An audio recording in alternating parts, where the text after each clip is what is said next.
There's something going on in our national parks that we're not being told about. Missing persons under strange circumstances, strange beings sighted all over the country, strange sounds recorded in the woods, and even occult activity. This episode will take you through 10 cases that prove there really are some terrifying mysteries within our national parks and forests. You won't want to miss this one. On the afternoon of June 9th, 2013, a 19-year-old woman named Maureen Kelly, who everyone just called Anu, told her friends she was going on a spiritual quest. Anu and her friends were camping at Canyon Creek Campground in the Gifford-Pinchot National Forest, right near Cougar, Washington. At around 5 p.m. that day, Anu just stood up, took off all of her clothing, including her shoes, and told her friends she might be back by midnight. The only thing she kept with her was this small fanny pack that had some knives, matches, and a compass inside of it. Anu's friends weren't actually that surprised by this. I mean, for weeks leading up to this camping trip, she had been talking about going on some sort of spiritual journey. And so when she finally did it, her friends were kind of like, okay, this is something she clearly needs to do. But they were definitely concerned that she was going into the woods completely naked and with no shoes on. Anu just walked away from the campsite, except for a fanny pack, and disappeared into the forest. Well, the forest she walked off into is the Gifford-Pinchot National Forest. And folks, it's no joke. It is absolutely massive. 1.32 million acres of wilderness that stretches along the western slopes of the Cascade Range. And this forest has everything from broad old-growth forests to high mountain meadows, glaciers, and volcanic peaks. I mean, it's just this enormous wild place and, of course, very beautiful and wondrous to explore. Now, the specific campground where Anu and her friends were staying, which was Canyon Creek Campground, is a tiny, rarely used place that's kind of tucked deep into the forest. In fact, it's so small and hidden that there's not even a sign marking the entrance. You just have to know it's there, and it really only has like 8 campsites, and it's just tent camping. Additionally, the terrain around it is incredibly steep with heavy timber and thick brush everywhere, and so eventually midnight came and Anu had not returned to her campsite. And at this point, her friends really started to get worried. By the early hours of June 10th, they had officially reported her missing to the authorities. The Skamania County Sheriff's Department immediately launched a search op. Under Sheriff Dave Cox was one of the officials who made some public statements about the case. And he basically confirmed what Anu's friends had already said, that she had been talking about doing this spiritual quest for quite some time. And he said, the folks that she was with, they felt that this was something she needed to do. But Cox also pointed just how challenging the search conditions were. And he explained that, it's a rough, remote area. There's a lot of timber, a lot of brush. It's going to be a tough go for her, especially with no shoes. And while he acknowledged that it was a little bit unusual for a 19-year-old to just leave a campsite completely nude, he also explained that there was no indication that she was on drugs or anything like that. But Anu wasn't just some random person who decided to wander off in the woods. Her half-sister, Sherry, described Anu as a very laid-back, carefree girl and a very affectionate person. And Anu had actually called Sherry shortly before heading into the forest to ask if she could borrow some camping gear. So this trip wasn't spontaneous. I mean, she had clearly been planning it. And as the search for her continued, search teams were able to determine that after leaving the campsite, she had crossed Canyon Creek and then headed north. It looked like she was climbing upwards towards Forest Service Road 54, but after that point, they completely lost her trail. In fact, even the canine units weren't able to pick up her scent. Sharon Ward, who was with Pacific Crest Search Dogs, commented on just how difficult the terrain was. And she even explained that where Anu had entered the creek is amazingly steep. So how she got down there barefoot is a wonder. And how she came out of the bottom is also a wonder. Now, to make matters worse, there was a very thick cloud cover that was preventing copters from scanning the Canyon Creek area, so the rescue crews were very limited to just ground searches. You can imagine with the dense vegetation that this would be an incredibly difficult search. Now, according to some reports, the official search was actually suspended after just 2 days, but then it resumed briefly after Anu's family and friends protested. And by the final day of the search, there were approximately 75 volunteers involved, and they had covered about 4 square miles of this very challenging terrain.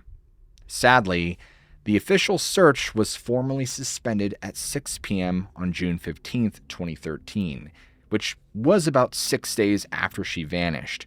Despite all these extensive search efforts, they couldn't find any trace of her or her belongings. It was like she had simply vanished. The investigators developed the theory that Anu had likely died in the wilderness. They believed that she probably succumbed to exposure in the cold night temperatures. But the thing is, even though the weather on that day she disappeared was mild, the night dipped into the 40s with some light rain, and without clothing, she could have quickly developed hypothermia. Or alternatively, they suggested she might have fallen in the steep terrain and been injured. But there might be something more to this that we don't know. Anu's friend Yasmin offered a different perspective and explained that she may not want to be found. And that's kind of an interesting take. Maybe Anu intentionally disappeared and doesn't want to be discovered. I mean, it's hard to say though, because she had things going for her. She had a loving mother, good friend. She was actually an aspiring singer and songwriter. Unfortunately, as of now, which is 12 years since her disappearance, neither Anu nor any of her belongings have ever been recovered. Her case remains officially unsolved, and there are still many questions about whether her disappearance was due to some misadventure, self-harm, or even foul play. Unfortunately, we just don't know. Interestingly, in August of 2024, human remains were discovered in the same area that she vanished, but they are speculated to be another hiker who also vanished that same year, although we don't have the data yet, so it's inconclusive for the time being. If you or anyone you know have seen her or have any knowledge on her whereabouts, please reach out to the Skamania County Sheriff's Department. All of our hearts go out to this missing girl and her family and friends. May they find peace. In January of 2024, a YouTuber named Sam was setting up his tent in the woods near Cleveland, Ohio. Sam ran a YouTube channel called The Northwest Wind, where he basically posted videos of himself stealth camping. Now, stealth camping is just parking your camper van pretty much anywhere without paying for it. It could be in a neighborhood. It could be the middle of nowhere. And Sam had been doing this since about 2016. And so on this day, Sam had parked his camper van at this dog park that was just a few hundred yards away from where he was planning to camp in the woods. And so, as he is walking from the dog park into the woods, he comes across a camping tent that had been completely shredded. I mean, just completely destroyed. That kind of sketches me out. So that's the remains of a tent and a tarp. That means somebody's camped back here before. Now, it could have just been some young punks. That kind of sketches me out. I don't like the vibe I got seeing that. That gives me a weird vibe. Super weird vibe.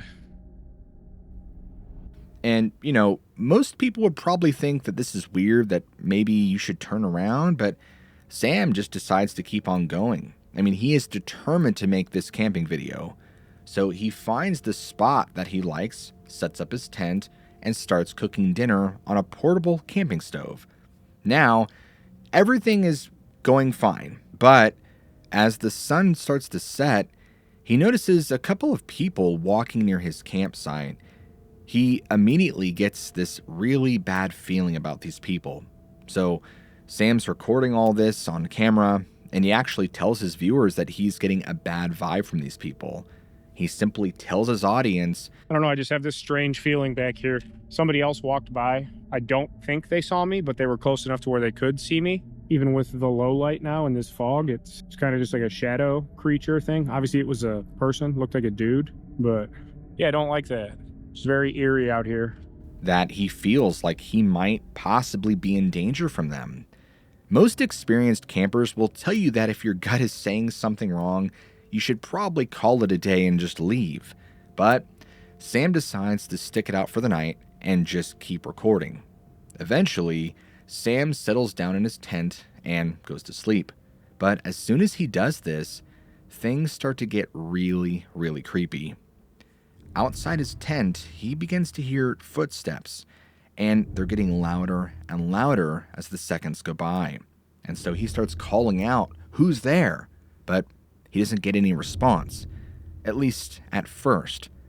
After about the fifth time, what he describes as every camper's worst nightmare begins to unfold. And he would tell his viewers that, "I don't know what this is, but we're getting out of here." And he can hear the people outside apparently walking away, but only temporarily. And then he calls out, "What do you want?" They're just standing there. What do you want? Leave me alone! They went over that way. I can't see them now. And he just keeps repeating that over and over. A moment of complete vulnerability, he just yells out that he has a knife. But in reality, he actually can't even find where his knife is.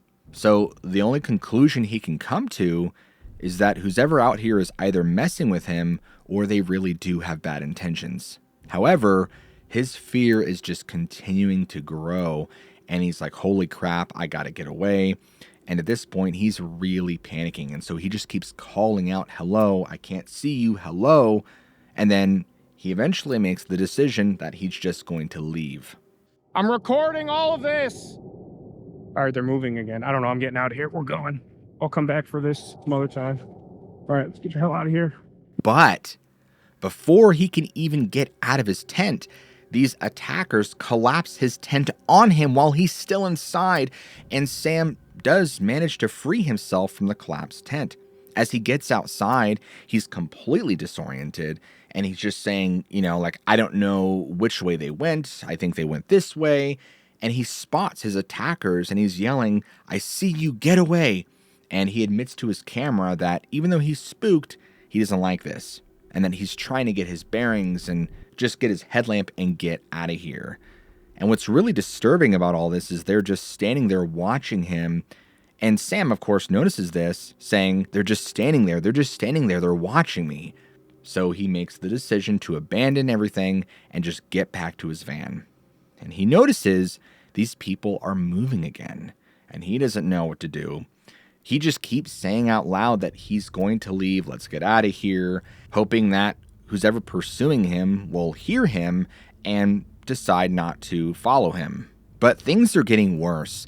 Sam has become disoriented in the dark. He doesn't even know which direction he's going, and the entire time this is happening, he's panicking, he's just trying to find his way, and he looks in the camera and just says, "I smell your cigarette, I can hear you, I hear you."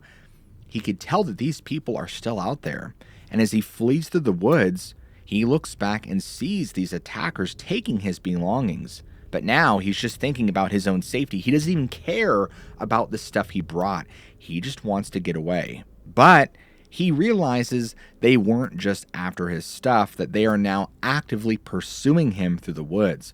And he's really struggling to find his way. And eventually, he does lose sight of his pursuers for a moment, but his disorientation continues. And for a few more moments, he does lose sight of the attackers, and he just says, "I don't see anybody or hear anybody anymore."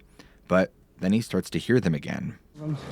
Okay, here's a trail of some kind.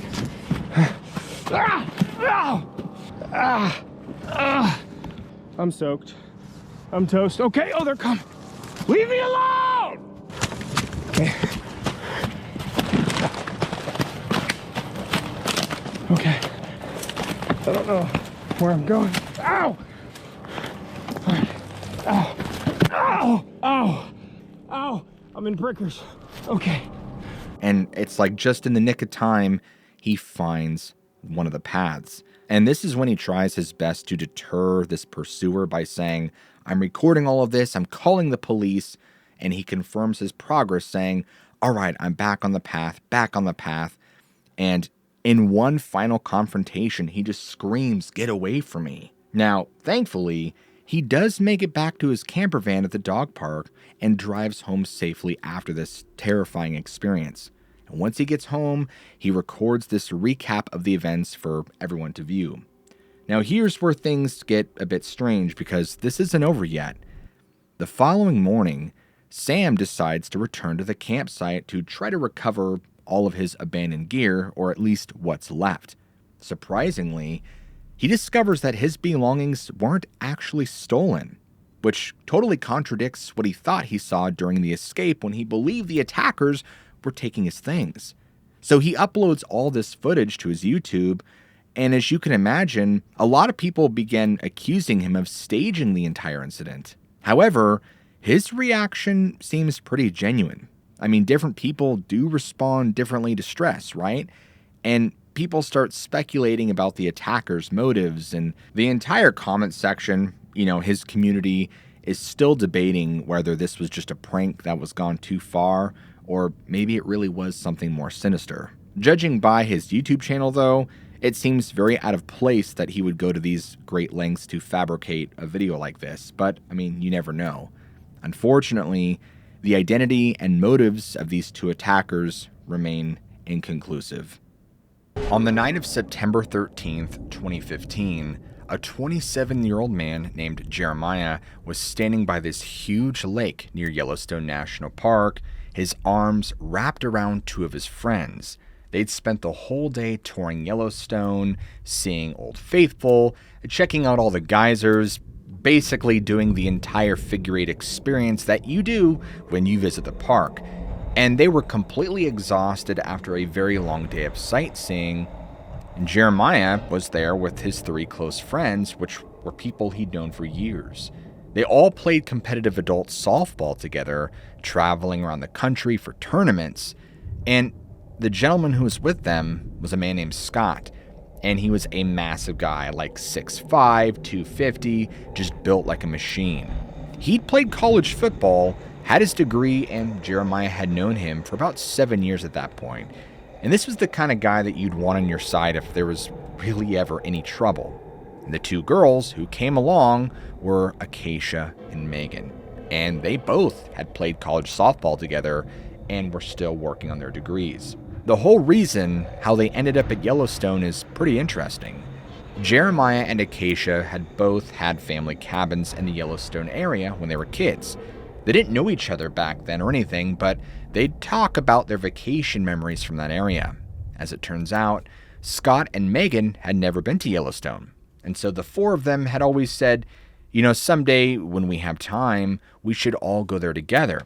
And one day, they were supposed to play in this softball tournament, but they just got this spontaneous idea to skip it and go to Yellowstone instead. But when they tried to find a place to stay, everything was just booked.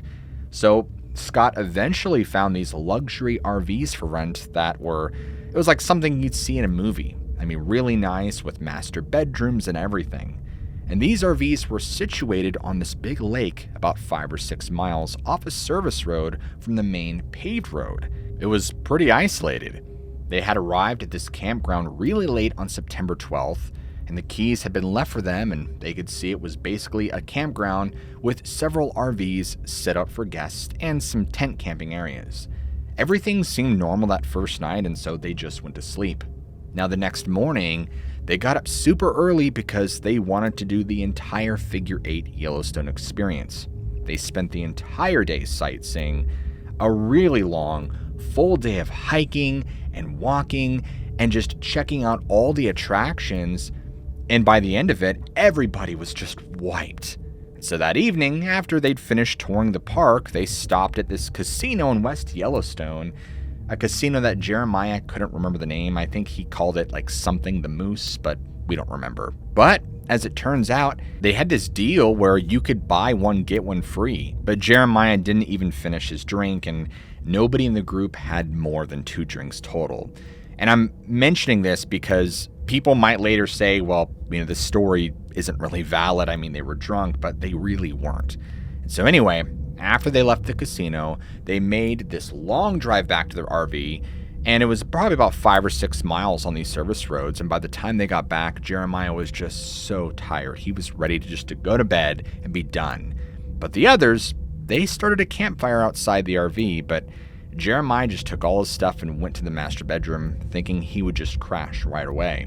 And as he's laying there, kind of drifting off to sleep, Acacia came into the bedroom, and she's like, Jeremiah, that was the best day ever, and just really excited about everything they'd seen. And then she asked if he'd come down to the lake with them and smoke a joint before going to bed. Thinking that it might actually help him sleep and unwind, he agreed to go down to the lake with them. And so they all took this little path down to the lake, which was one of the bigger lakes in the area. Jeremiah is now standing there with his back to the lake, his arms around both girls, and Scott is facing the lake. Suddenly, out of nowhere, Scott just says, "What the heck is that?" And his eyes get really big, like he's seeing something that's just absolutely terrifying. Jeremiah turns to see what Scott is looking at, and there across the lake is this bright orange light. It looked about the size of a basketball from where they were standing, and it was on the complete opposite side. Jeremiah figured it was probably a high-powered military spotlight or something, and so he just tells everybody in the group, guys, calm down. It's just one of those like 50 million trillion watt army spotlights. My uncle had one from when he was in the military. You can change the slides out, change the colors, it's fine. But the second Jeremiah says this, Scott immediately just says, "F that, they're here," and takes off running back toward the RV. I mean, the biggest, meanest guy Jeremiah knew was running away in terror, and then Megan says the exact same phrase, "F that, they're here," and she also runs away. Now it's just Jeremiah and Acacia standing there, and they're both kind of confused. They start walking back to the RV, and Jeremiah just keeps thinking, was there something in that joint? Like, did they lace it with something? Because this reaction just seemed so extreme. Well, when they get back to the RV, Jeremiah asks Scott to help put out the campfire, but Scott is just so shaken up that he refuses to leave the RV. He just keeps saying, "There's no way I'm going out there. There's something out there. There's nothing you can do to make me leave." Whoa. So Jeremiah has to go alone to properly extinguish the fire. And he's out there doing the whole Smokey the Bear thing, kind of going through all the proper steps to put out this campfire, and all of a sudden, he hears Megan let out this horrible scream. It was the most blood-curdling scream Jeremiah had ever heard in his life. Initially, he thought somebody was being hurt or attacked or something, and so he runs back to the RV, jumps inside, and Megan is sitting on the ground with her back against the wall, looking terrified. Scott is losing it. He's panicking, he's freaking out, saying they need to turn off all the lights. And he's like, "Shh, get down." He needs darkness to get a better view of what's outside. The girls are clearly just as terrified at this point, but Jeremiah refuses to turn off the lights. He's like, "You guys are all being weird. We're not shutting off the lights. Stop." And then Scott looks at Jeremiah and says, "Jeremiah, it doesn't matter if you shut them off. They'll be here in a few minutes, and they'll shut them off." So what is Scott even talking about? Has this entire group gone mad? But then, less than 5 minutes later, the ground suddenly shakes violently. Something runs underneath the RV, causing the entire thing to shake. Every single light in the campground simultaneously goes out. I mean, not just in their RV, but every light in the whole campground. When those lights went out, the inside of that RV went from normal to completely chaotic in about 2 seconds. Megan immediately started crying, these deep, terrified sobs, and Scott actually dropped to the floor and crawled underneath the little dining table like a little kid hiding during a thunderstorm. Acacia grabbed onto Jeremiah's arm so tight, the next day he had perfect fingernail marks in his skin. And folks, it wasn't dark outside. It was like this oppressive, thick darkness that you could almost feel. The kind of darkness where your hand just can't even be seen in front of your face. And it was also silent outside, unnaturally so. There was no noises, there was no crickets. the entire world around them had stopped. Jeremiah began fumbling around trying to find his phone and use it as a flashlight. When he finally got it out and turned it on, he swept the light across the RV and saw everybody's faces and their expressions. They were seeing their worst nightmares coming to life in front of them. And then there was this strange smell that filled the RV. This really bizarre metallic smell. Kind of like when you hold a handful of coins, but much stronger. Nobody mentioned it at the time, but later, Acacia told Jeremiah that she smelt it too.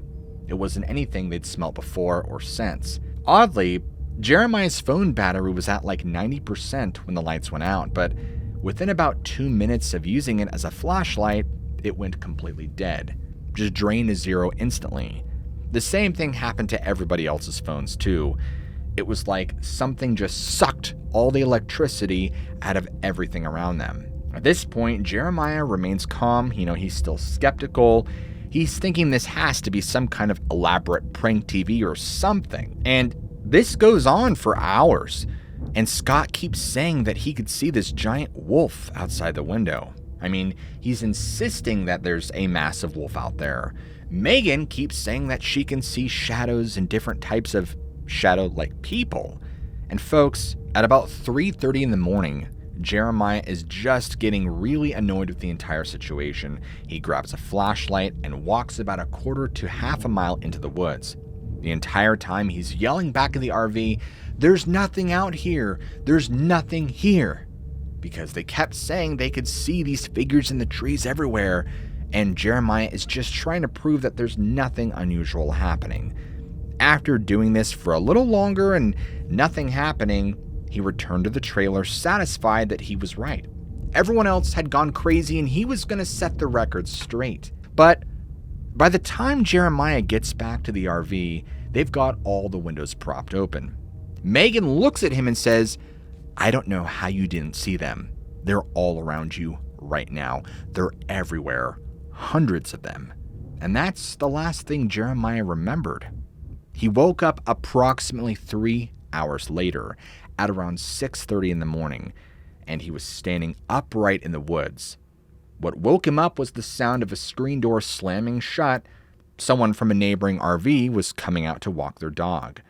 Jeremiah has done a lot of partying in his day, a lot of drinking, basically anything you could think of, but he's never woken up standing up somewhere, not knowing how he got there. Visibly shaken, he marches back to the RV, and everything was just kind of closed back up now. It was like somebody had hit unpause on a movie, and nobody could really figure out what had happened. It definitely caused a rift between everyone. When he walked in the RV, nobody was even talking. Megan was just sitting there staring out the window. Scott was making coffee like nothing had happened, but Jeremiah noticed his hands were shaking really badly and he kept spilling the water everywhere.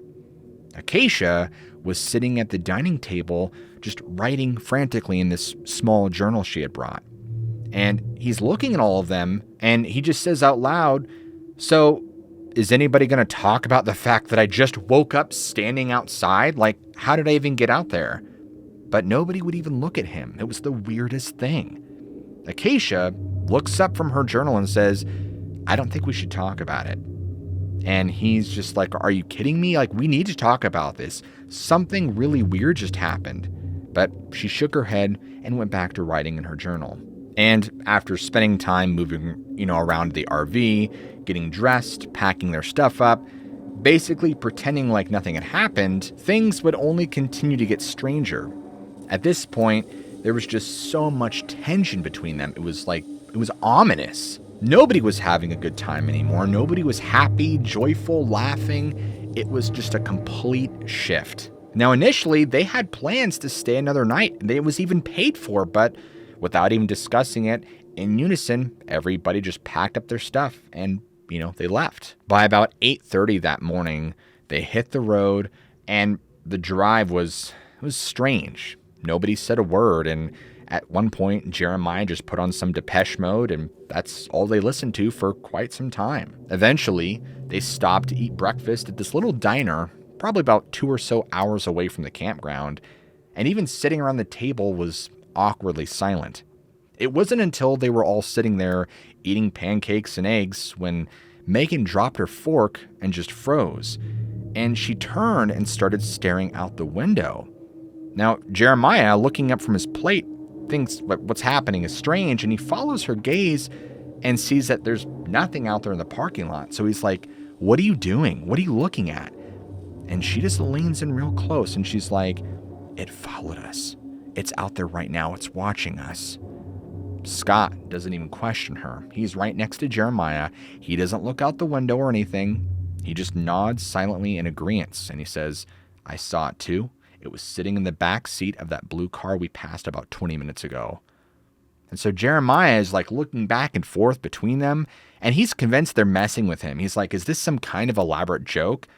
But you could tell by the looks in their faces, they weren't joking. They genuinely believed they were seeing something. And now Jeremiah is convinced there was something in the joint they had smoked, or that they had shared some sort of group hallucination from the stress or whatever happened the night before, because none of this is normal. Or maybe they really did bring something back with them, whatever that means. What Jeremiah knows now, at the time he couldn't put a name on it, but what he's heard referred to as the hitchhiker effect. That's definitely what was happening. They brought something with them from that experience. After some tension between everyone, they all kind of went their separate ways. Jeremiah would reunite with Scott later on, and they would actually end up living together. But Scott was always so hesitant to ever bring up that night ever again. In fact, there was one night where they were sitting on the couch together watching a football game, and it was pretty normal. And out of nowhere, Scott just starts freaking out. And he's like, "It's outside right now." And so Jeremiah looks over at him, and Scott's face has just gone white. And he's staring at the window with this kind of 1,000-yard stare. And so Jeremiah's like, "What are you talking about, Scott?" And he's like, "That thing from Yellowstone, it followed us home. It's been following us this whole time." And so, he's like, "What?" And he gets up and he goes to the window. He doesn't see anything. He's like, "Are you okay, Scott? Like, what's going on?" It's just the front yard, the street light, a couple cars parked in the street. He's like, "Dude, there's nothing out there. You're freaking out. Stop." But Scott is absolutely convinced. "It knows we can see it. That's why it hides, but sometimes it slips up and I catch it watching us." And the way he explained it really bothered Jeremiah, because the look in Scott's eyes, it wasn't the look of somebody who was making something up or even somebody who was mentally unwell. It was a look that showed that this person was experiencing genuine terror. Jeremiah never knew when these episodes would happen. Sometimes they'd be at the grocery store and suddenly Scott would freeze in the middle of the aisle and whisper, "It's here." Or, they'd be driving and he'd suddenly tell Jeremiah to turn around because it's following us in the green truck behind us. Scott wasn't the only one, though. Acacia had similar experiences, and Jeremiah ran into her about a year after Yellowstone at this coffee shop completely by accident. And she looked terrible, like she hadn't been sleeping well. And when they sat down to catch up, she explained to Jeremiah that she kept seeing this figure standing at the foot of her bed at night. She'd wake up exactly at 3:33 every single night, and there would be this looming figure just standing there watching her. Then it would fade away. But there's something I haven't mentioned yet. The figures that all of them reported seeing weren't exactly just shadowy figures. What they saw was terrifying. Jeremiah believes his friends witnessed an upright walking wolfman because that's the entity that they were describing. One of the strangest things, though, is that there were other people in this campground, but nobody ever told them to be quiet. It was like nobody else was even aware of what was happening. And then, like Jeremiah said, something came home with them. Now, for years, Jeremiah treated this entire experience as kind of like a fairy tale that he would tell to cute goth girls to get their attention, but then it's happened multiple times since. Now, he doesn't know if they were abducted by aliens or had some sort of crazy group hallucination. He's not sure. But something weird definitely happened, and he knows there are other people who have been in that same area who have also had strange experiences. Worst of all, Jeremiah has reached out recently to try to see if anybody from the group wants to talk about what happened, but he's not heard back from any of them. What happened that night in Yellowstone, folks, it simply remains a mystery. On the night before Thanksgiving in 2021, a YouTuber named Phil was hiking on the Appalachian Trail near his home in Virginia, planning to film some content for his channel called Hike Slam. Phil had been running this channel since 2017, where he basically uploaded videos about hiking trips, camping alone in the woods, and all other kinds of outdoor educational stuff. And so on this occasion, Phil's heading out on this solo overnight hike, and for the first 30 minutes or so, everything's completely normal. He's walking along, enjoying himself, filming bits and pieces, and just really enjoying the peace and quiet. For about half hour, river behind me, really pretty day. But as he keeps going, he notices some weird trash along the side of the trail. And when Phil gets closer to check out this trash, he sees there's all this writing on the containers. And it's not like it's just someone's name or a phone number. I mean, these are entire songs or poems written on these plastic containers. Phil starts to think to himself, who would go through all this trouble writing all this stuff? I mean, it just doesn't make any sense. Despite how strange this is, Phil keeps hiking and crosses into this designated wilderness area. And from here, things just continue to get stranger. As he gets near this campsite, he comes across another series of notes that are way more disturbing than what he'd seen before. The weirdness continues. In fact, some of these notes have these bizarre cryptic poems with these really dark themes. Others are going on about these elaborate conspiracy theories and undercover federal agents, and the rest seem to be telling parts of someone's life story. And right next to all of these notes is a dead duck. I mean, Phil can't confirm if the person who wrote the notes is the same one who killed the duck, but I mean, come on. What are the chances that a dead duck just happens to be lying right next to all these strange notes?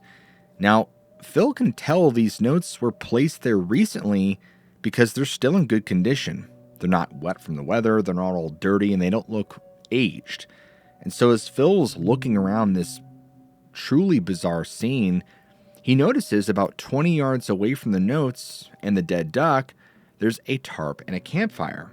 So naturally, who's ever been writing these disturbing notes might still be in the area, right? At this point, Phil doesn't want any part of this. This is so strange, and he decides to just avoid the campsite entirely, and he continues hiking toward a shelter that's further up the trail. Now, the following part wasn't actually caught on Phil's camera, but he did later explain that he was hiking and ran into these two women who were coming down the trail with their dog. These women actually ask Phil if he's seen the guy who's been leaving creepy notes and other dead animals along the trail. When Phil tells them about the campsite and fire he just saw near the notes, these women get really scared, and they ask Phil if he would mind walking back to their car with them. Phil could not be happier to get away from the situation as fast as possible. So he walks these women back to their car, and they tell him they're going to call the police about this guy. So after Phil makes sure they get to their car safely, he decides to hike in a completely different direction to find another shelter that's at least a couple miles away from where all this weird stuff was happening. Done, right? No. Fortunately, the rest of Phil's hike to this new shelter is fairly uneventful. He makes it there before nightfall, he sets up his camp, builds a fire, enjoys his dinner, thinking he's now miles away from all those strange notes and the other mysterious person who wrote them. But then, after it gets dark, Phil decides to check out the shelter logbook, which is this book where hikers can write their trail names and, share stories of whatever they want to. And this is a really interesting tradition that happens on the Appalachian Trail, and so Phil's curious to see what other hikers have written down. But as he starts flipping through the logbook, he immediately just fills up with anxiety. He recognizes the handwriting in the logbook. It's exactly the same as the handwriting on those notes and garbage he found miles away. Even though that this shelter is more than 2 miles away and on the complete opposite side of the road from where he found the first notes, somehow the same person has written extensively in this logbook too. And the content of what this person wrote is worse. There's one entry that starts with, In 2018, while I was incarcerated at the Okaloosa County Jail, what the heck? In solitary confinement, I figured the following out. Refer to Isaiah 28:15 through 9. Here in early 2017, Trump, Nebo, allowed Obama to have the special use of the Air Force One for a trip to Palm Springs. This is the same ramblings from the guy that was on the other side of the river. That's kind of scary, kind of weird. there's just a lot of rambling text that jumps between unrelated topics like grave robbery and a woman named Mrs. Wolf and JB and Company with their wicked schemes. Phil starts to panic because he's realizing he's dealing with someone who's probably a former inmate, and based on the disjointed writing, they might not be in the best mental state. All Phil can think in this moment is that this is not a good situation to be in. It's dark, he's alone in the woods, and there's potentially a mentally unstable individual somewhere nearby.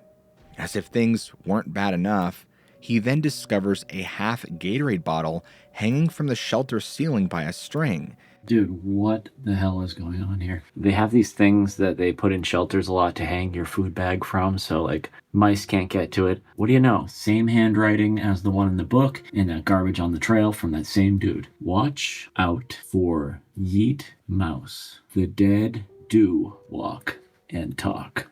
Phil is seriously unsettled and decides to just head back to his tent, hoping to just get through the night without any further incidents. But as he's trying to fall asleep in his tent, he starts hearing movement near the shelter.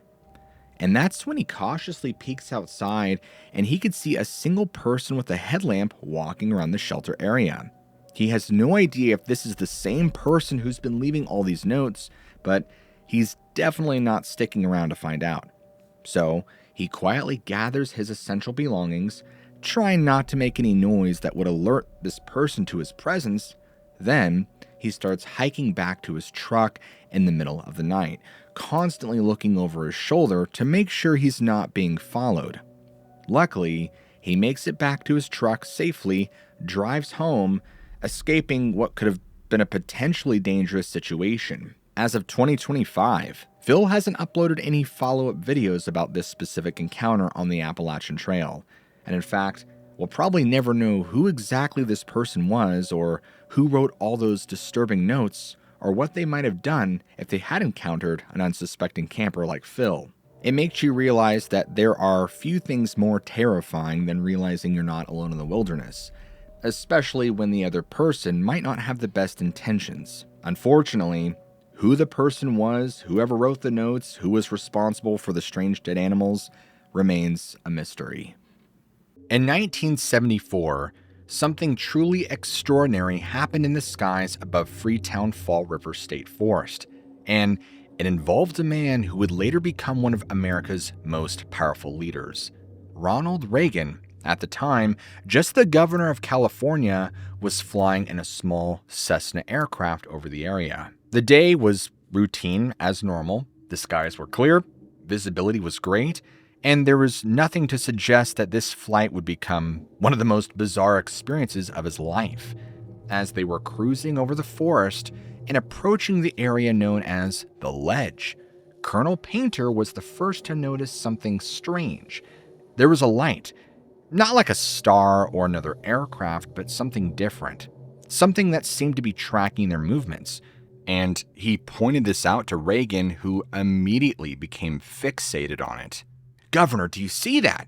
Painter would ask, his voice carrying this hint of concern that wasn't typical for a seasoned pilot. Reagan leaned toward in the window, his eyes narrowing, focusing on the light.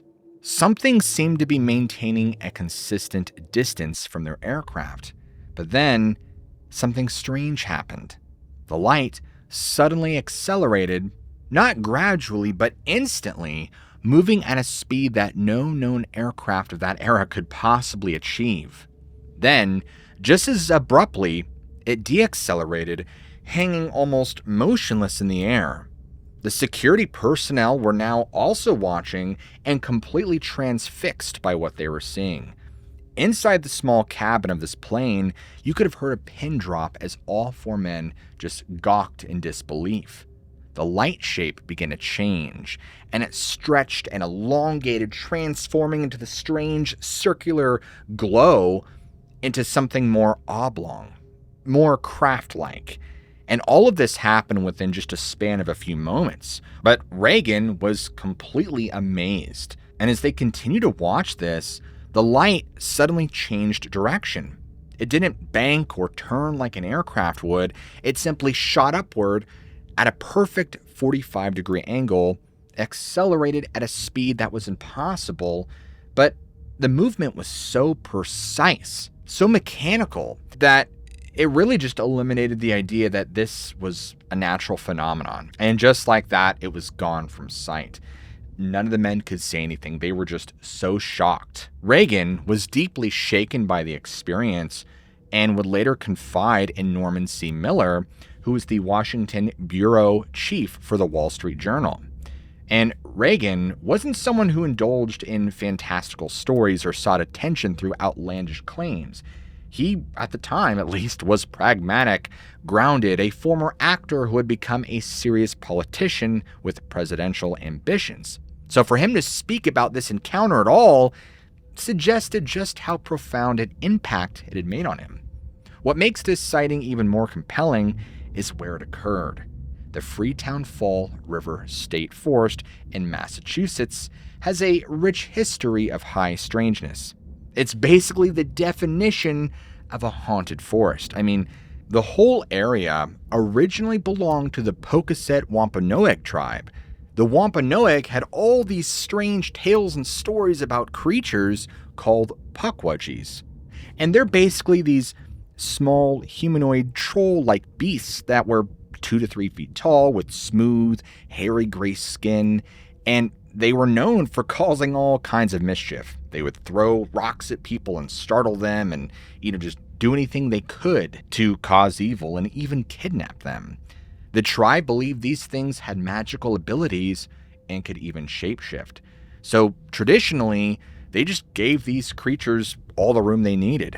In 1659, you had the first purchase of land from the Pocasset Wampanoag tribe established what would become Freetown. Over the years, more and more land was purchased from the tribe, often by greedy chiefs, without proper consent from the tribe members. And during the King Philip's War in 1675, there was this bloody conflict between settlers and the tribes. And so this tribe actually fought on the English side, and a lot of the fighting happened around this place called Hockomock Swamp. This particular part of the swamp is really important. It's like the largest freshwater swamp in all of Massachusetts. It's actually almost 17,000 acres, and the name Hockomock actually means place where the spirits dwell, because natives believed it was inhabited by both sinister and benign spirits. It's a very remote, treacherous, just full of thick vegetation, marshes, muddy rivers, and even quicksand. And so when early settlers came to the area, it wasn't long before they learned there was a reason why this swamp earned the nickname the Devil's Swamp. There's also an interesting place called Profile Rock, which is this 50-foot high granite outcropping that resembles a human face. Natives believed it showed the image of the chief Massasoit, and it was the site where the chief's son allegedly died. The Wampanoag people have long held this sacred ground. Additionally, there's Dighton Rock, which is this 40-ton boulder that's covered with these strange, mysterious petroglyphs, cryptic writings, figures, and geometric shapes of unknown origin. Originally, it was located in the Tewantin Riverbed, and it was first documented back in 1690 when a Reverend Cotton Mather described it in his book, The Wonderful Works of God Commemorated. And he noted that these deeply engraved lines with strange characters were alluding to a race of beings that were here before we were. So there's clearly some strange history going on, but what do you guys think? Let me know what you think down below.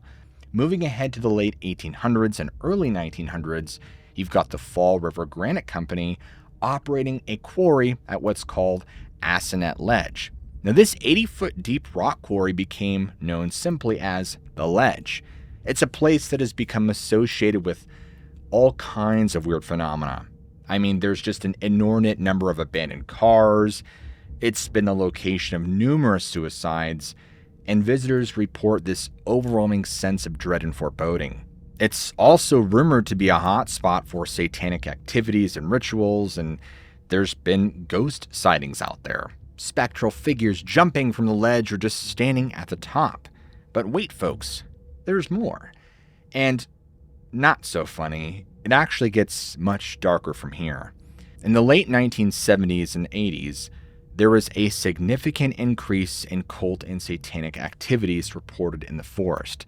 Police found evidence, including this underground bunker that was allegedly used for rituals and human sacrifices. Additionally, there was a location known as the Ice Shack, which was a small building constructed for logging, and this was in like the 1940s, but later became a site for cult activities and drug dealing. Now, during this time, some very disturbing things happened. On September 8th, 1978, you had a 15-year-old girl by the name of Mary Lou Aruda, and she vanished. She was last seen riding her bike near her home in Rainham at around 4 p.m., and her bicycle was then found abandoned at roughly 4:30 p.m. with a car skid mark and a cigarette nearby. Witnesses reported seeing a green car with a black racing stripe speeding from the scene. However, it wasn't until November when her remains were discovered tied to a tree in Freetown State Forest. The medical examiner determined that she had been alive when tied, standing to the tree, and died by asphyxiation after losing consciousness.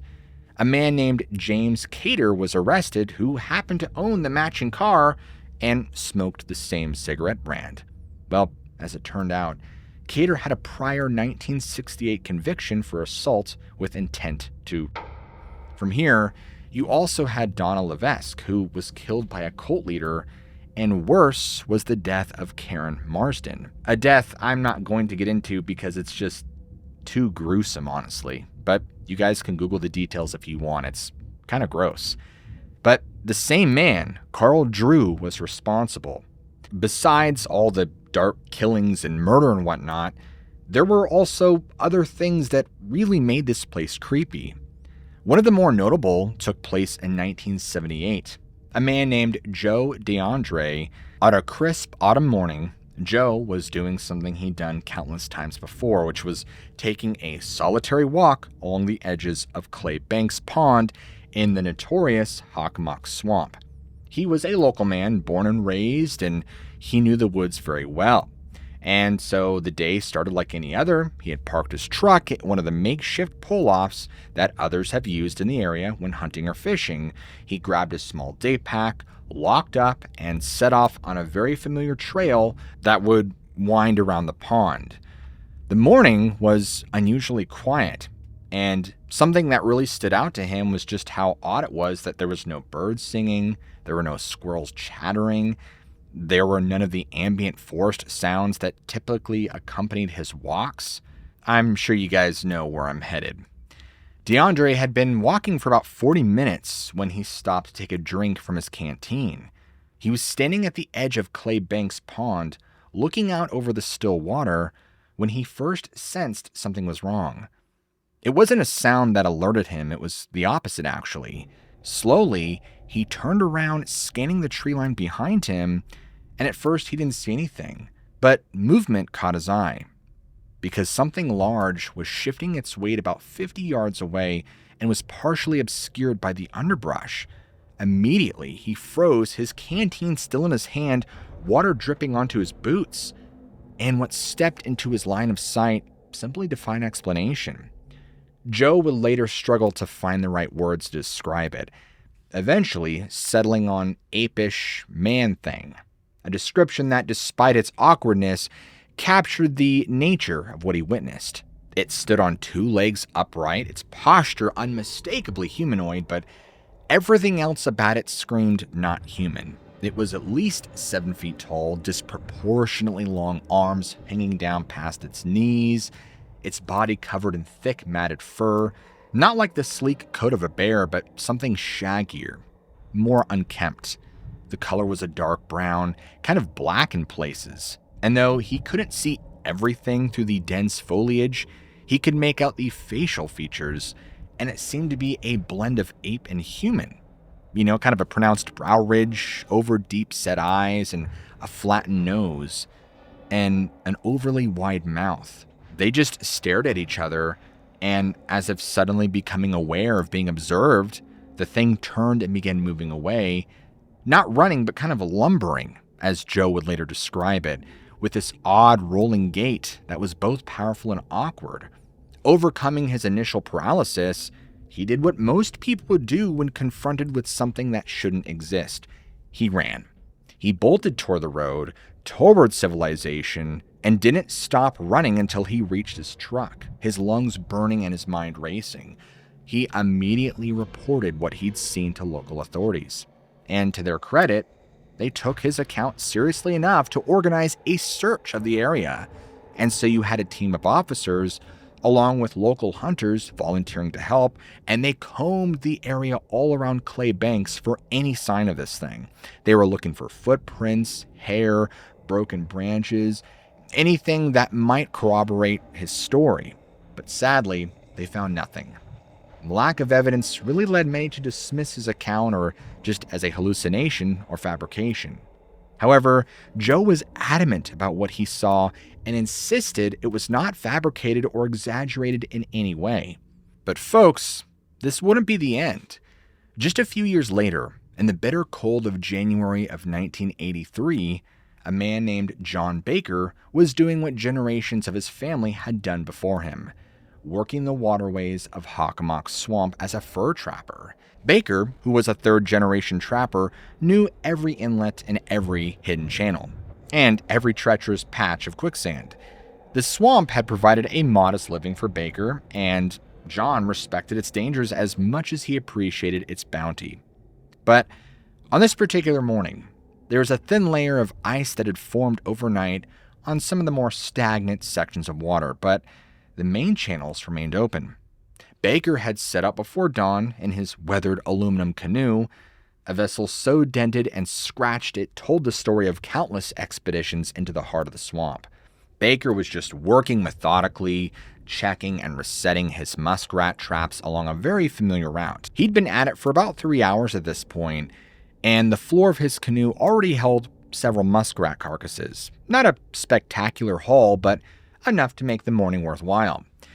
And he was kneeling in his canoe, carefully setting a trap near a beaver lodge, when he realized that the swamp was unusually silent.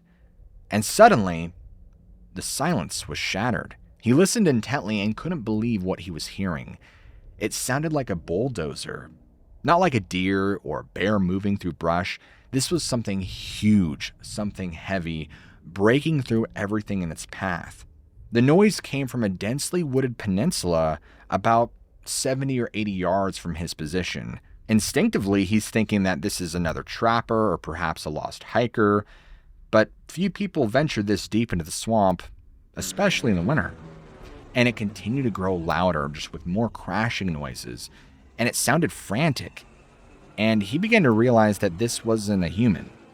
He began to reach for his rifle that he kept in his canoe, and his hands were pretty steady on the weapon as he pointed it toward the source of the disturbance. And what emerged from the tree line, he couldn't describe it, his hands began to tremble. Pushing aside a tangle of frost-covered brush was something that by all rights shouldn't exist. From what he saw, it stood upright, its massive frame towering well over 7 feet. It was covered in thick matted hair, not fur, Baker insisted, but hair that ranged from a dark brown to almost a rustic red in some places. very broad-shouldered, tapering to a narrow waist, giving it an almost triangular silhouette. But most horrifying of all was what Baker saw underneath all that hair that hung down from its head. Deep-set eyes beneath a brow ridge, a flattened nose, and a mouth set in what appeared to be a permanent grimace. It paused at the water's edge, unaware of Baker's presence just at this point yards away, but it appeared to be scanning the opposite shore, looking for something. And then, after a few moments of scanning, it deliberately stepped into the water to cross. And it didn't hesitate like an animal would, it walked like a man would. It knew exactly how deep the water was and wasn't concerned. This thing was so large that the water only reached to this thing's knees as it began wading across the channel, moving with a lot of grace for something so large. At this point, Baker still has his rifle held aimed at this thing, but he's so overcome with fear that his fingers just frozen on the trigger. He had some sort of primal instinct that was telling him that shooting this would be a huge mistake. And it passed within about 15 yards of his position. And then there was a new element that added itself: the smell. And it hit Baker like a physical force. It was an odor so foul and so powerful, he had to fight the urge to gag. He would later describe it as a combination of wet dog, rotting meat, and something else. Even more startling about all of this is it never once turned to look at him, didn't alter its course, didn't acknowledge him in any way. It was as if Baker was so insignificant that it didn't even register as a potential threat. Baker was so frozen by fear from this thing that it wasn't until several moments after it had vanished into the brush that he finally lowered his rifle. And his arms were shaking from the prolonged tension of holding the weapon.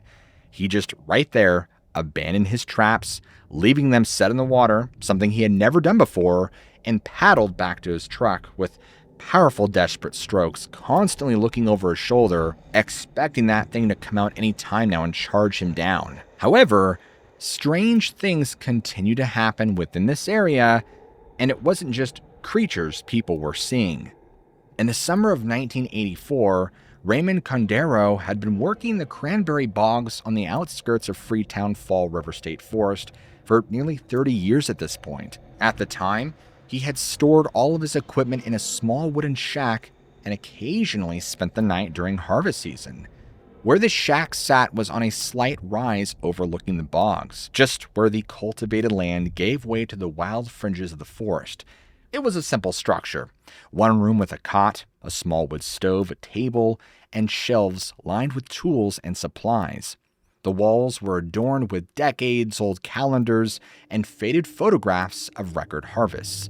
And for years, this isolated outpost had been Cordero's sanctuary, but not long after, strange things began showing up near it. It began with footprints, not animal tracks, which Cordero could identify at a glance, but human tracks.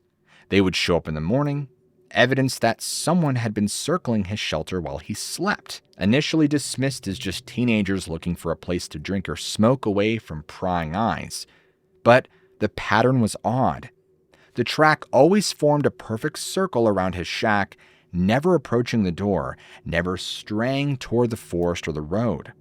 Then came the sounds. He would wake in the middle of the night to what he described as chanting. Not loud enough to make out words, but rhythmic and unnatural in a way that made his skin crawl. When he would open his door to investigate, the sounds would immediately cease, leaving him standing alone in the darkness with only the distant hooting of an owl to break the silence. The situation escalated on the night of July 21st. Preparing for an early morning water release into one of the drier bogs. At around 10:49 p.m., he stepped outside to check the weather before turning in.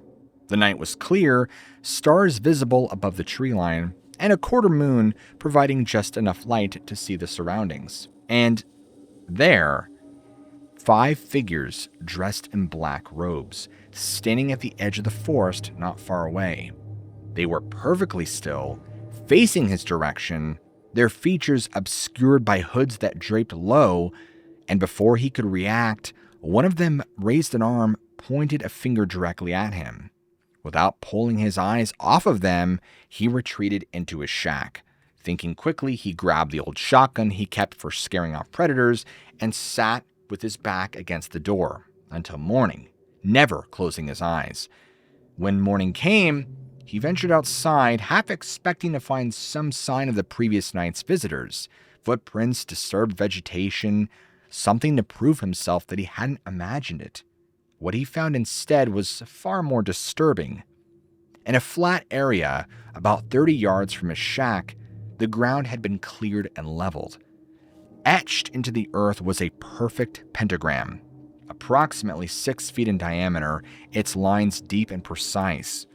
And at each point of the star stood a carefully balanced stack of stones. I'm not talking about random piles, but deliberate constructions, each stone placed with obvious purpose. Immediately, he went and reported this to the Freetown Police Department, where he reported what he had found to Officer Mendoza. Now, given the increasing reports of cult activity in the forest during this period, Mendoza took the report seriously. He and another officer accompanied Cordero back to the bog that same morning. Following procedure, it was photographed from multiple angles, and then, at his insistence, they dismantled the stone stacks and used shovels from the shack to fill in the pentagram. He seemed visibly relieved once the task was complete, but it was pretty short-lived, because the next morning, he arrived at the bog to find the pentagram restored. Not roughly redrawn, but precisely recreated in exactly the same location, the same depth of lines, the same perfect proportions.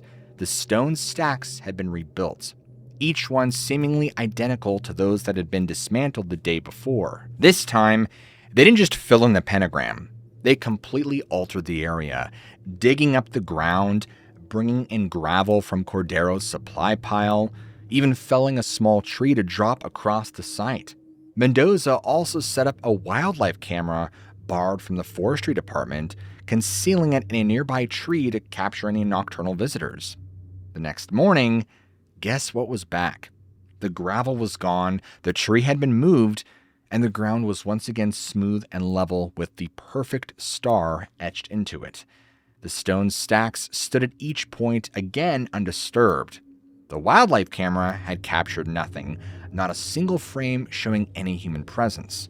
The only images were of an empty clearing under moonlight, and then the pentagram was simply there again, as if it had materialized. Cordero abandoned his shack after that, and he operated the bogs during daylight hours only. He reported no further sightings of the robed figures, but neither he nor Mendoza could explain the reappearing pentagram. He sold his cranberry operation the following year and moved to Florida. Obviously, there was some strange stuff happening here.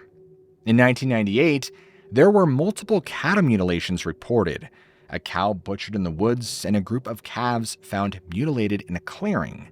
And these incidents were attributed to satanic cult activity.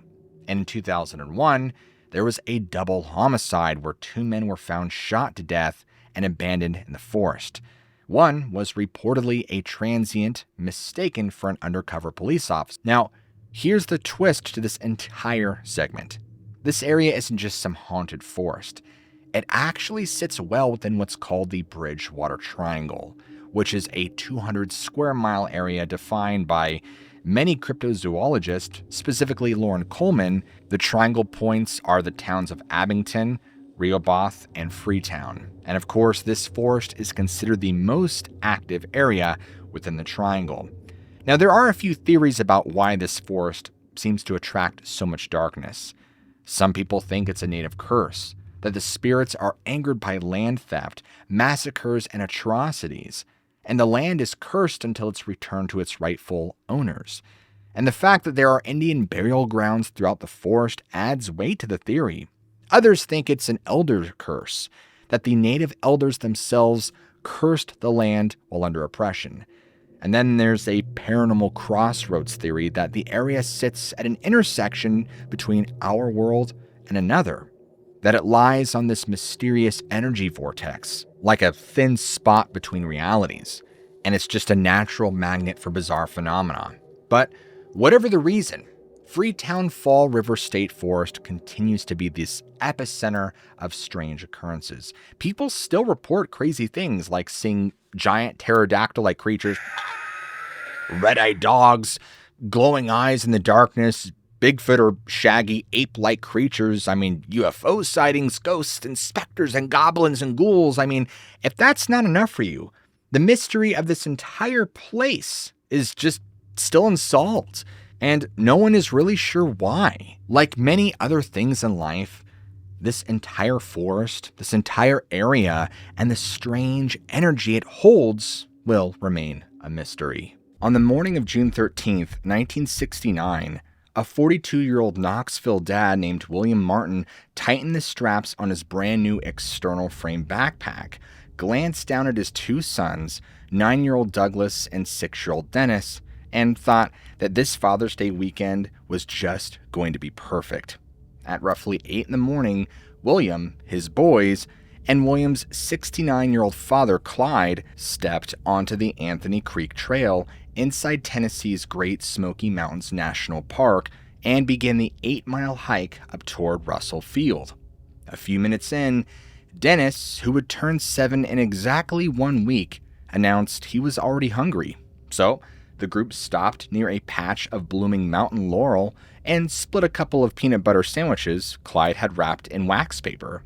The sky was bright blue, the humidity was low, and William was just thinking that the weather was perfect for this. It couldn't get any better.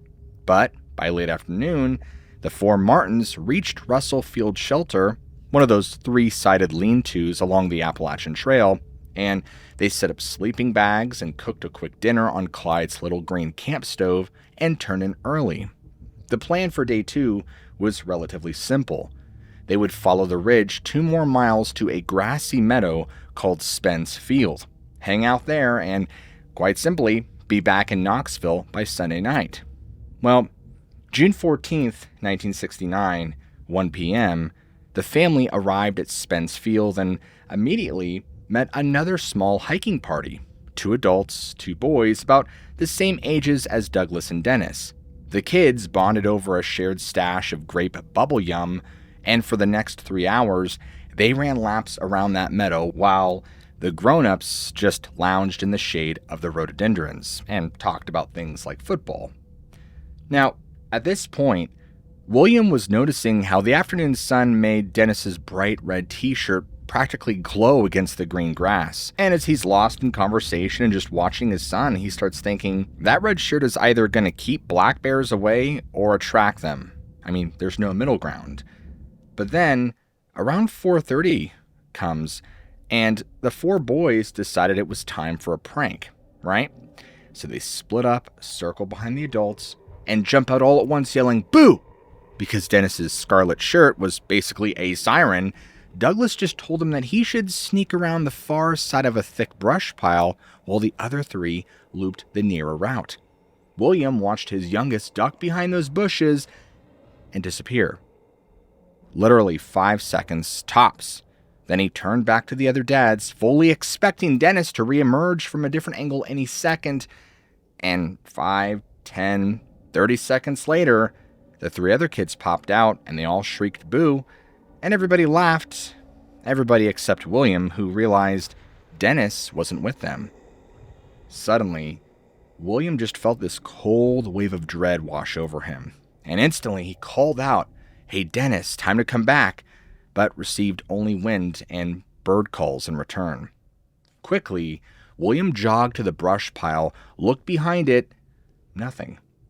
He sprinted 50 yards into the timber, scanning for flashes of red. Surely his son would have to be close by, but there was nothing. Within minutes, he was running full tilt down the Appalachian Trail toward North Carolina, just screaming his son's name, convinced Dennis had simply wandered ahead. After 2 miles of that, William turned around, already hoarse and exhausted, and sprinted all the way back to Spence Field. Still nothing. 5 to 8 p.m. While William searched the trail, Clyde and Douglas just combed every rock, nook and cranny and thicket all around the meadow. Surely there had to be some sign of this kid. And By early evening, the realization set in that Dennis wasn't hiding, Dennis was gone. Clyde volunteered to hike back down to the ranger station in Cades Cove for help, which is an 8-mile trek that, for a 69-year-old man, might as well have been 60 miles. He left at dusk and reached the ranger desk at around 8:30 p.m. His lungs were burning, his shirt was soaked with sweat, and he just kept shouting at the ranger that his grandson was missing. Do something. But it wasn't until June 14th, 1969 at 8:45 p.m., up on the Spence field that the first thunderheads rolled in. The Martins, now joined by a handful of rangers, fanned out with flashlights, but the storm hit full force. You had 3 inches of rain in 3 hours. Streams turned to brown rivers and leaves plastered the forest floor. And any footprints Dennis might have left were erased like chalk in a downpour. And overnight, between June 14th and 15th, the temperature at roughly 4,500 feet dropped to 50 degrees Fahrenheit. William, so overcome with grief and worry about the well-being of his son, just is reminded that the only thing Dennis has is a red t-shirt and shorts. He's got maybe one night out here, if they're lucky. Well, June 15th, dawn, 30 rangers and volunteers lined up shoulder to shoulder and began a grid search. By afternoon, that number was 240. You had park staff, local Boy Scouts, community volunteers. I mean, really anyone who could walk in a straight line in thick brush were out there shouting Dennis's name every 15 seconds. Now, suddenly, 3 miles downhill near a creek, trackers spotted small footprints. Left foot bare, right foot wearing an Oxford shoe. Exactly the style Dennis had on. But a senior ranger told them that's probably from a Boy Scout helping in the search, so the prints were initially dismissed, flagged, and really never followed. Well, years later, that same ranger would say it was the biggest mistake of his career. Interesting. June 16th to the 19th, you had searchers and helicopters scanning the canopy. Special forces like the Green Beret from Fort Bragg slogged through the rhododendron hills, and bloodhounds tried to pick up scent but kept losing it at swollen streams. Meanwhile, 7 miles away in an area called Rowan's Creek, a family named Key, out for an afternoon hike, heard what the father later described as an enormous, sickening scream. Seconds later, he saw a rough-looking man slipping through the trees, carrying something limp over his shoulder. Now, at this point, the Keys hadn't heard about a missing child. To them, it was just a creepy woods encounter, but 2 days later, when they saw Dennis Martin's face in the newspaper, Mr. Key drove straight to the park to tell rangers what he had witnessed.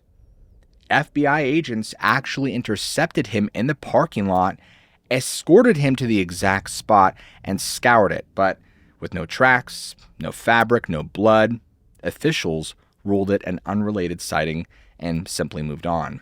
On June 20th, Dennis's 7th birthday, more than 800 people were now in the field, and William Martin, who hadn't slept since Friday, stood on Spence Field just staring at the sunrise, hoping and praying that his son would be found alive, and was incredibly distraught because on this day, he should be with his son, who should be blowing out candles out of his cake. And here he is, spending all of his time, energy, and resources hoping that his son is even still alive. By this point, you had 30 miles of ridgeline that had already been searched. Now, if Dennis were lost, someone would have found him. If a black bear had taken him, there'd be drag marks or fur or something. But folks, there was nothing. And jumping ahead to June 21st saw them at 1,400 searchers and 56 square miles covered, and unfortunately, 0 new clues. On June 26th, official drawdown after 12 days, the National Park Service scaled back operations, and by June 29th, the intensive search was suspended altogether. The case remained open, but the boots on the ground went home, and Spence Field went silent for the time being. 15 years later, A local man confessed that while illegally hunting ginseng near a hollow called Big Hollow, he had stumbled onto a child's skeleton. Now, he was afraid to report it because he'd have been fined for poaching, and so rangers led him back to the spot, which was now overgrown, but after hours of digging, but of course they didn't find anything. Fast forward to 2014, and William Martin, Dennis's father, passed away, never knowing what happened to his son. Dwight McCarter, the veteran ranger who dismissed the Creekside footprints back in '69, said that this case has haunted him every single day of his career. Today, if Dennis Martin is alive, he's in his early 60s. No trace of his red shirt, his Oxford shoes, or his little green shorts has ever surfaced. Now, there are theories that range from ordinary, like he got lost and succumbed to exposure, to extraordinary, like he was carried off by feral people, Bigfoot, or something else entirely. But 50 plus years later, we're still left with one chilling truth, that on a bright summer afternoon in a meadow full of adults, a 6-year-old boy took 5 steps into a patch of brush and vanished forever. In January of 2022, a video went up on the outdoor channel called The Facts by How to Hunt that showed these teenagers just out in the middle of the woods at night, and they were having a pretty terrifying experience. Now, this channel is all about teaching people about hunting and encouraging people to get out there and, explore the wilderness, but this particular video was something different. Now, sometime before January of 2022, this group of teenagers decided to go hang out in the woods at night. I'm not exactly sure why they were out there or what they were planning to do, but you know how teenagers are. They're always looking for some kind of adventure. At some point during their little nighttime adventure, they started hearing these really strange sounds coming from somewhere in the woods. I don't mean like normal forest noises that you'd expect to hear at night. These were really loud and genuinely disturbing. Hey! That was not an elk.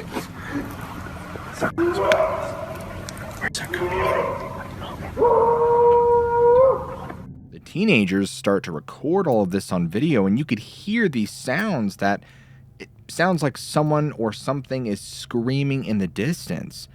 And along with these noises, there were these loud banging sounds, like something was hitting trees very, very forcefully.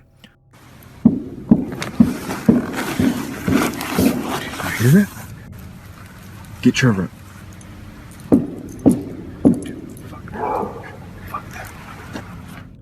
All of them are getting pretty freaked out by this, and you could tell just from watching the video that their fears seems pretty genuine.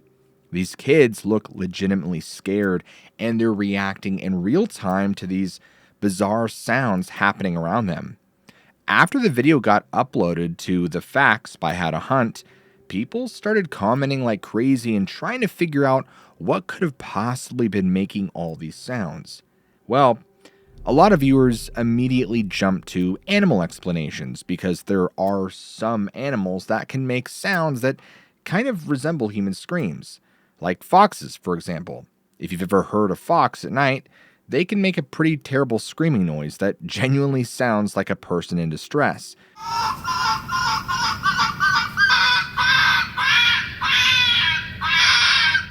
And then there's coyotes.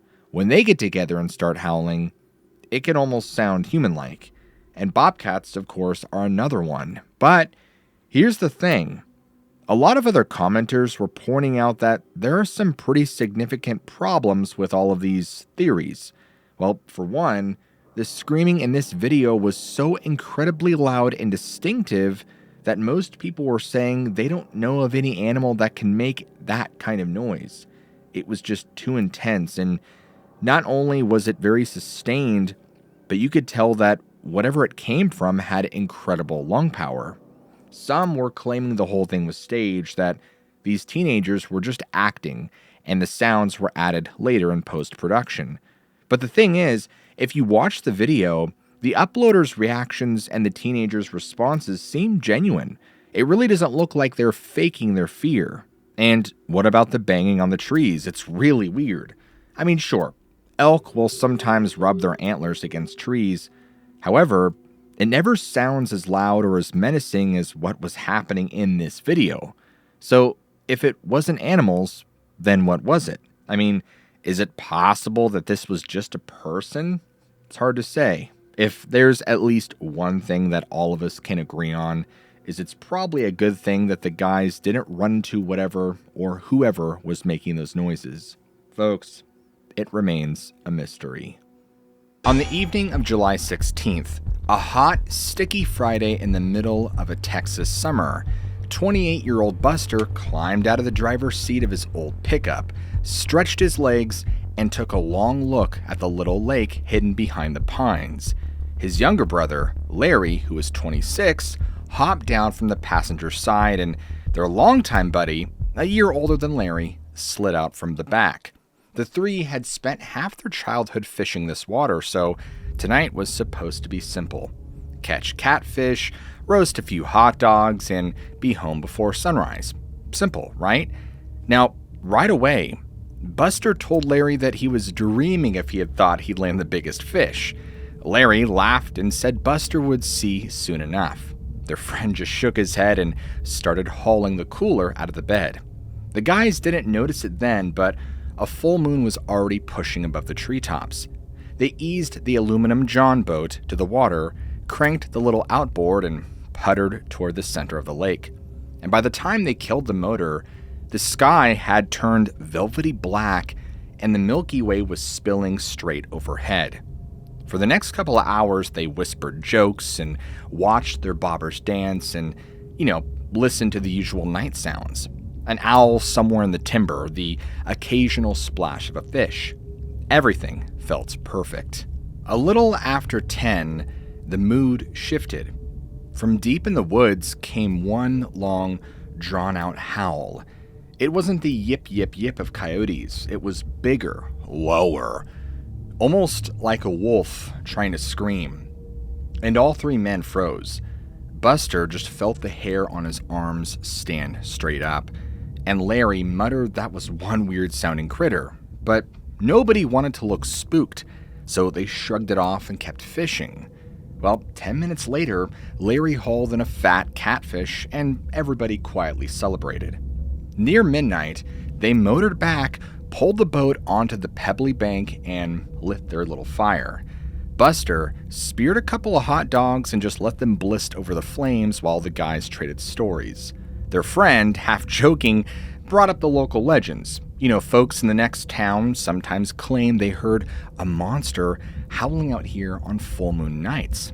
Larry, of course, chuckled and said somebody had watched too many movies, and Buster just smirked. I mean, after all, this is a guy who spent years in the woods and had never seen anything he couldn't name. But then, Buster noticed something he couldn't explain.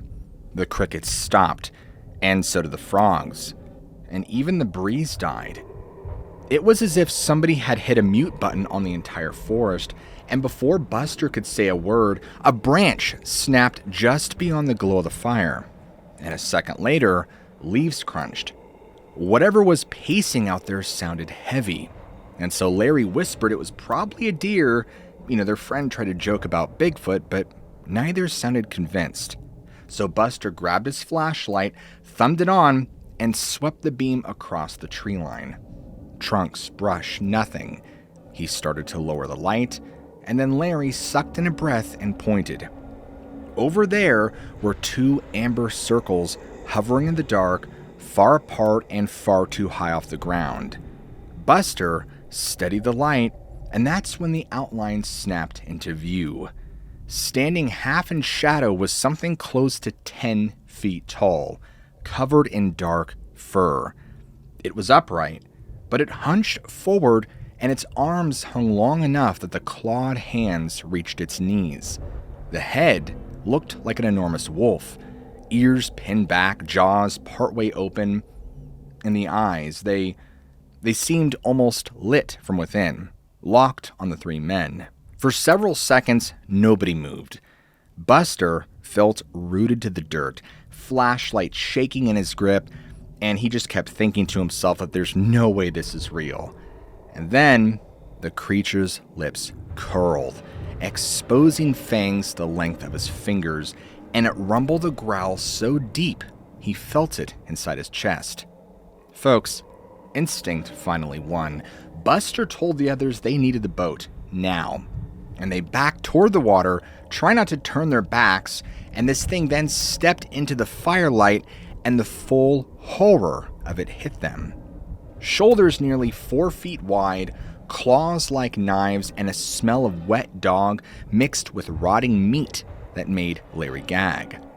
The thing suddenly roared, half howl, half roar, and charged. The men quickly flung the boat off the bank, jumped aboard, and nearly tipped it as they scrambled. Larry yanked the starter cord once, twice, and the motor sputtered. Buster risked a glance back and saw this thing crouched at the edge of the water. Its eyes were blazing, its muscles bunching like it might leap, and on the third pull, the engine caught with a roar. Larry slammed the throttle open and the boat shot forward, sending all three sprawling to the bottom. When Buster looked again, the creature was wading in knee-deep water, pacing, but it stopped there. It threw its head back and let out a howl so loud that it echoed clear across the lake. Then just stared at the boat as they sped away. And those eyes followed them until distance and darkness just swallowed the shoreline entirely. Well, they didn't let up until they hit the opposite launch. Larry leapt out, tied a sloppy knot, and the three practically dove into the pickup. Gravel sprayed as they tore down the dirt road toward the highway. Only when they'd driven several miles did anyone speak. Their friend kept asking what that thing was, but Larry explained that it was nothing natural. Buster had no answer at all, and they spent the rest of the night huddled in Larry's living room, blinds shut, doors locked, waiting for sunrise. None of them slept.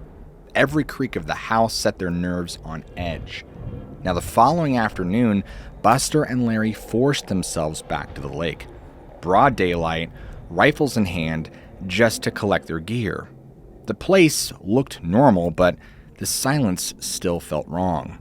At the campsite, they found chairs overturned, the cooler ripped open, and in the mud, a set of prints 3 times wider than Buster's hand. The tracks walked like a person, left, right, left, but each one had claws digging into the earth, and 7 feet up a pine tree were fresh gouges cut through the bark. That was all either brother needed. They grabbed what was salvageable and left for good. Their friend never set foot near that lake again. Now, in the weeks that followed, none of them really slept. Larry refused every invite to camp, and their friend told the story once to his father, got a look of disbelief, and never mentioned it again. Buster started digging online and discovered reports of something locals called a dogman, which was a towering, wolf-headed thing that walks on 2 legs. The descriptions matched right down to the amber eyes, and every time Buster read another account, he just felt a cold confirmation that legends sometimes turn out to be real. And even now, years later, Buster still won't fish that lake. What they met that night wasn't an animal acting on instinct. It was something intelligent, something evil, and it let them go only because deep water lay between hunter and prey. He knows not everyone gets that lucky. On a Friday night in early October of 2019, 2 friends pulled up their car to the edge of Daring Wood in Pluckley, Kent, England. This wasn't even where they had planned to go that night, because they had actually spent the entire evening investigating another supposedly haunted location, and they were on their way back home when they started talking about this place called the Screaming Woods. Now, the Screaming Woods, which is what the locals around there called Daring Wood, has a very creepy reputation in England. It's known as this incredibly haunted forest where people claim to hear all these creepy, unexplained screams at night. So, 2 friends who were basically skeptics didn't really believe in ghosts or anything, even though they do go on ghost hunts that's what their channel's about, but they also are open-minded about it. Now, as they're driving back, the other one just says, hey, the Screaming Woods is actually on our way home. Why don't we just stop by for a few minutes and check it out? And of course, the other friend agrees and thinks it would be a great idea. The two friends pull up to the edge of the forest, and right away, they could tell the night is just super thick and dark. And when they step out of their car, there's this moment where they both kind of realize they're leaving the safety of their vehicle and heading into this place that's supposed to be extremely haunted.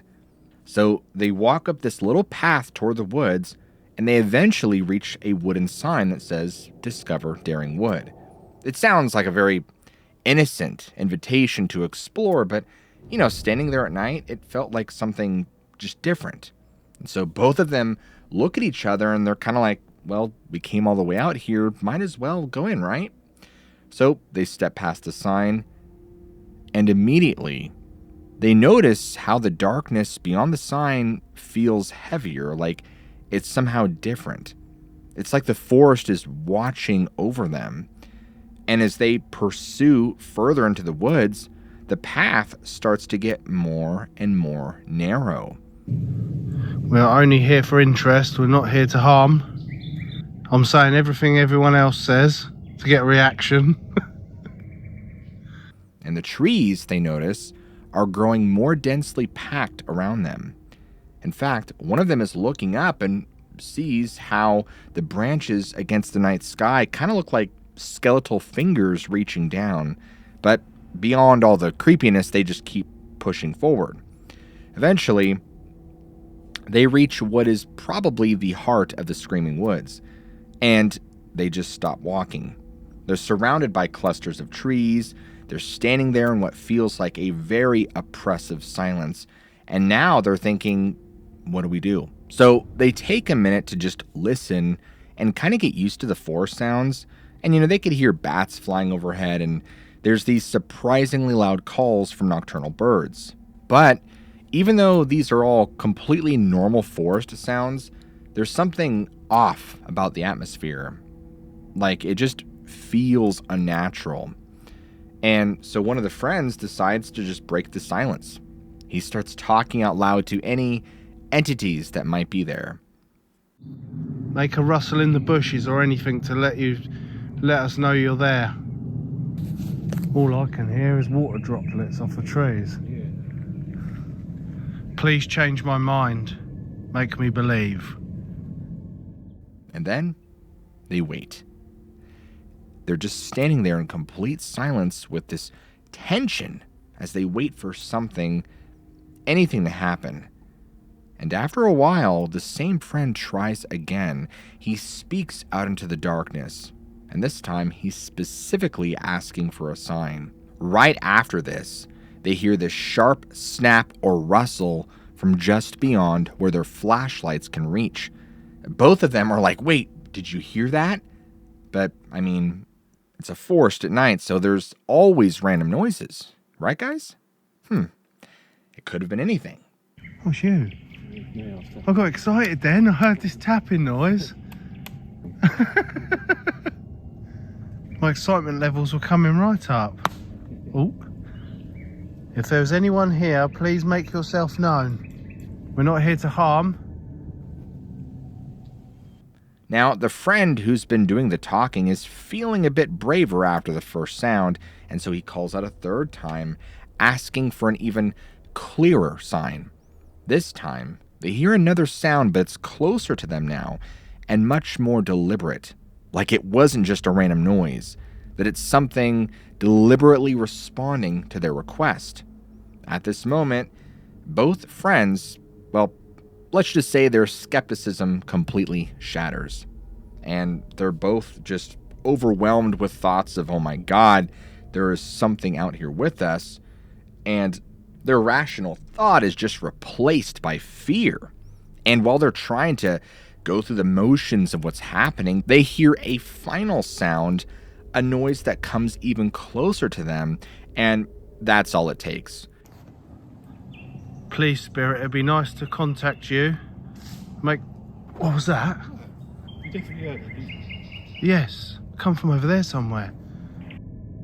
Do it again. Definitely see it that time. Should we go? Yeah, I'm not feeling on that. Yeah. We're getting out of here, guys. That's not a piece of me, that. They realized that they were about to become prey, that there was something out there in the brush stalking them, and who knows what could have happened. They completely panic, they start running, and finally, they reach the edge of the woods and see that wooden sign again. But they don't stop there. They keep sprinting until they get back to their vehicle. They basically dive in, slam the door shut behind them. Their hearts are just pounding out of control. And it really makes us wonder, were these two gents just freaked out by some animal sounds, or was there truly something terrifying stalking them just outside the reach of their lights? On October 3rd, 1958, a 12-year-old boy named Jacobo Grinberg sat next to his mother's hospital bed in Mexico City as she was dying from a brain tumor. The room smelt of antiseptic, and Jacobo's small hand was just resting on his mom's frail arm, feeling her warmth just fading away. Jacobo was watching his mom's chest rise and fall with these very shallow breaths, wishing he could save her. His dad was in the hallway quietly praying while a nurse adjusted an IV and gave Jacobo this sad smile. Jacobo never took his eyes off his mom's face, and before this, she had been a vibrant, strong woman. I mean, just months earlier, and now she was slipping away. At one point, his mom's eyelids kind of fluttered, opened, and Jacobo leaning closer. She weakly reached for his hand and told him, "Study so you can help others." And Jacobo, nodding and squeezing her hand, tears running down his face, didn't want to let go because he felt completely powerless. Then the heart monitor flatlined, and there was this long, eerie tone filling the room. Nurses came rushing in. His dad let out this muffled sob from the doorway, and Jacobo's world just stopped. In that moment, this 12-year-old boy made a quiet promise to himself that he was going to understand the brain and its mysteries so nobody else would ever have to feel this helpless. Fast forward to June 5th, 1970, 12 years later. Jacobo is now 23, and he's at the Brain Research Institute in New York. He's adjusting his thick-rimmed glasses and squinting at this oscilloscope screen while this test subject is just staring at some geometric patterns on a card. Jacobo is noting all these brainwave responses, and his eyes are just lighting up with curiosity. Jacobo had been spending late nights analyzing EEG printouts and early mornings just buried in textbooks, all because of that question that had been driving him since his mom's death. What exactly is consciousness? What is this secret locked away inside our brain's electrical patterns? His advisor, a man named Dr. E. Roy John, walks in, glances at Jacobo's data, and he just pats Jacobo on the back and tells him this will make a fine PhD thesis. Jacobo forces a smile because he should feel proud. I mean, he's about to get his PhD in psychophysiology from New York. But as he walks home through these crowded Manhattan streets that evening, Jacobo's mind is just wandering. And he can't help but think that even though he's studying shapes on a screen, what about the shapes behind the eyes? What about visions and thoughts and all these strange experiences people have? He makes the decision that after graduation, he's going to return to Mexico where he can study the mind on his own terms and not just by the rigid standards of traditional science. Now, we fast forward again to July 22nd, 1978. Jacobo, who's now returned to Mexico, has been building his career as a scientist and is at a place called Los Pinos, which is basically the presidential compound in Mexico City. It's evening, and crickets are chirping in the manicured bushes as Jacobo passes through a security checkpoint, clutching his leather notebook to his chest. He's a bit nervous because he's been summoned by Margarita Lopez Portillo, who's the president's sister. Now, this wasn't an everyday invitation, especially for someone like him, because he was starting to gain a serious reputation for exploring beyond conventional psychology. But it was surprising that someone so prominent had noticed him. So this aide leads Jacobo through this hallway with all these portraits of statesmen, and inside this high-ceilinged salon, he meets Margarita, who's this beautiful, elegant woman with intense eyes. She greets him warmly and right away tells him she's heard about his unusual interests. She leads Jacobo out to the small courtyard where the humid air has this smell of copal incense. And that's where she introduces him to an older woman seated by the fountain saying, "Jacobo, this is Doña Pichita." Jacobo's eyes just widen because he's heard rumors about this woman. She's a legendary folk healer, or curandera. Some people say that she can heal the incurable, even perform surgeries with nothing but her hands and some kind of psychic ability. On a stone bench nearby, there's this young man just wincing in pain with his hand pressed to his abdomen. And Jacobo realizes he's about to witness what he came for, and his heart starts pounding. Pichita begins humming this strange melody, and she puts one hand on the man's forehead and hovers the other above his stomach. Sorry, I can't do two hands at once. And what happens next just leaves Jacobo stunned. Pichita suddenly thrusts her hand downward, and her fingers just seem to sink into the man's belly like the flesh is yielding like soft clay. The patient groans, but doesn't pull away. And when Pichita withdraws her hand, she's holding something dark and solid. It looks like a piece of tissue or an organ, which is impossible. Jacobo's rational mind is just screaming, but the most incredible part is when the man lifts his shirt up, there's no wound, no blood. It's like Pichita's hand never even pierced his body. Now, this experience just rocks Jacobo to his core.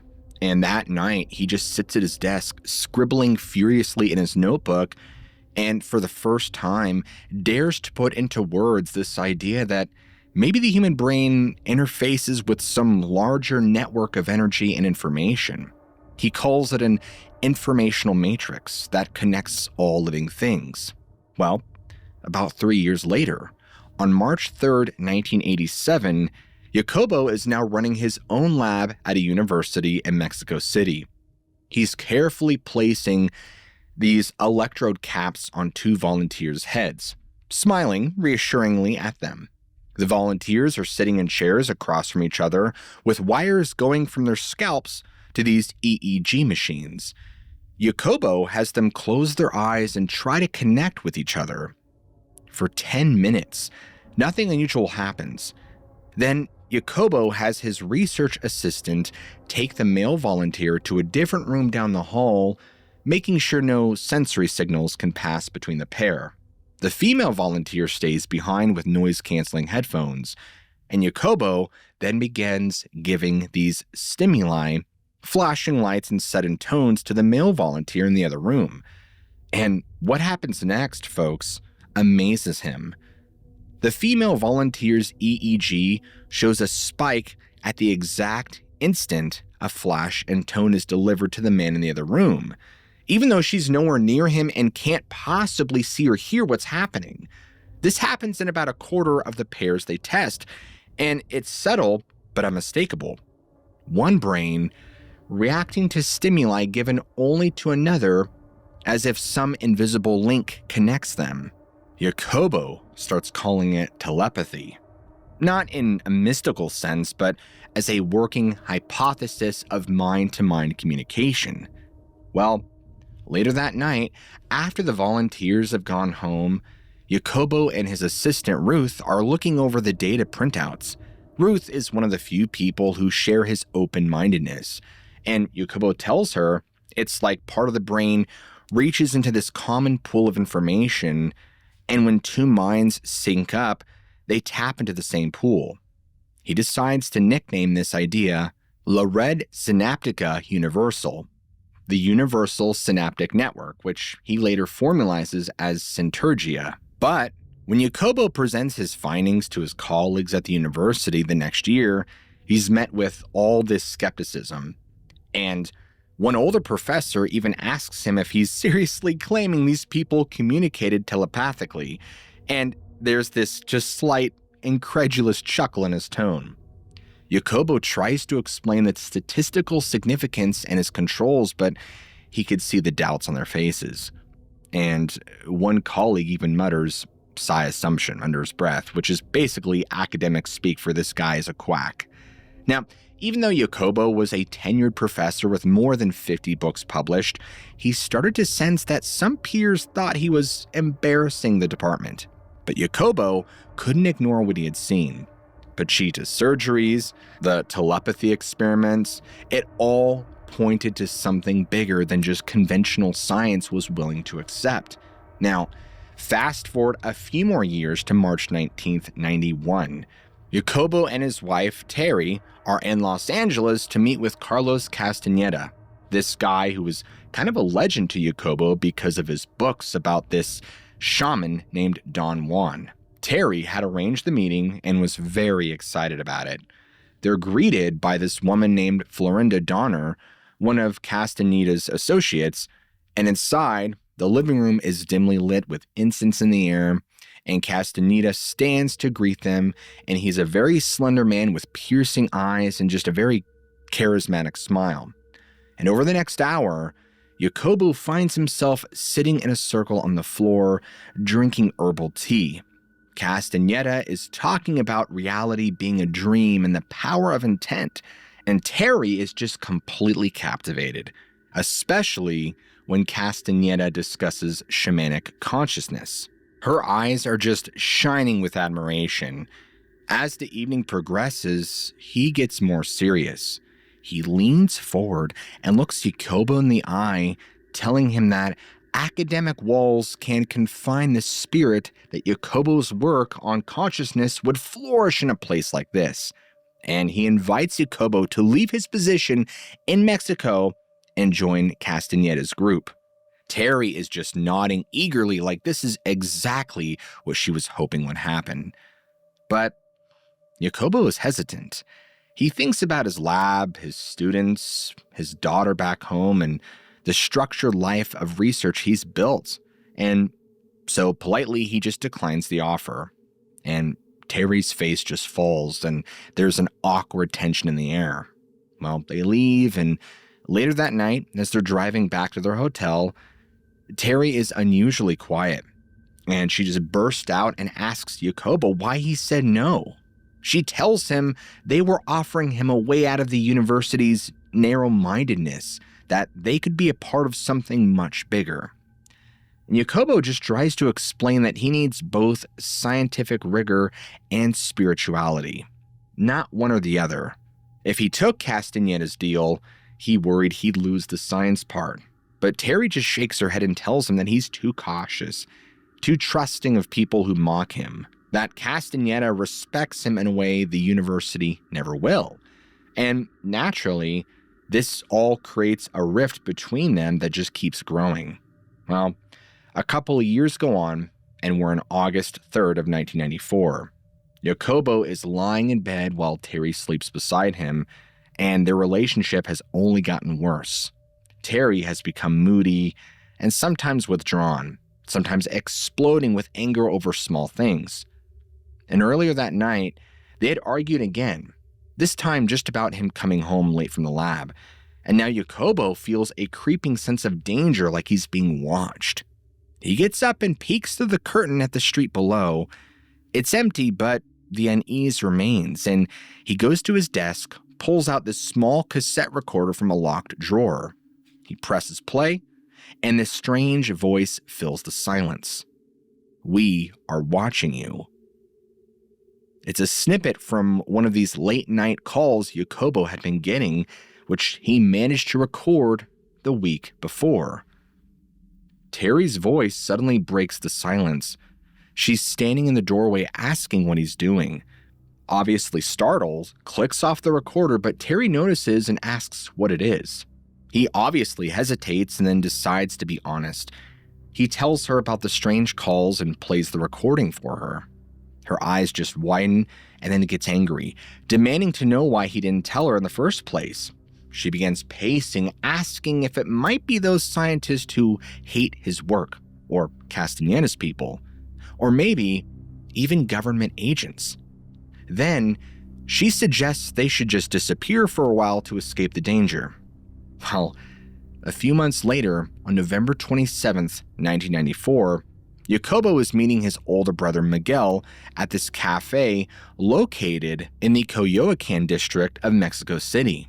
He simply tells Miguel about the threatening phone calls, about feeling like he's being followed, and about Terry's strange behavior, and how she's been volatile and pushing for them to suddenly leave town. Miguel raises an eyebrow and asks if Jacobo is sure Terry isn't somehow involved in all of this. Jacobo bristles at this suggestion, saying no, that she's trying to help him. She was the one who got scared for him after hearing the recording, and so Miguel just explains that he should inform the rest of the family about what's going on and just avoid being alone with anyone he doesn't completely trust. The implication is clear, and it hurts Jacobo to not think about trusting Terry enough to be alone with her. After the conversation, Jacobo decides he will book a flight to Nepal for early December. Terry had been suggesting they go to a meditation retreat there, and maybe it would be good to put some distance between himself and whatever threat was looming in Mexico.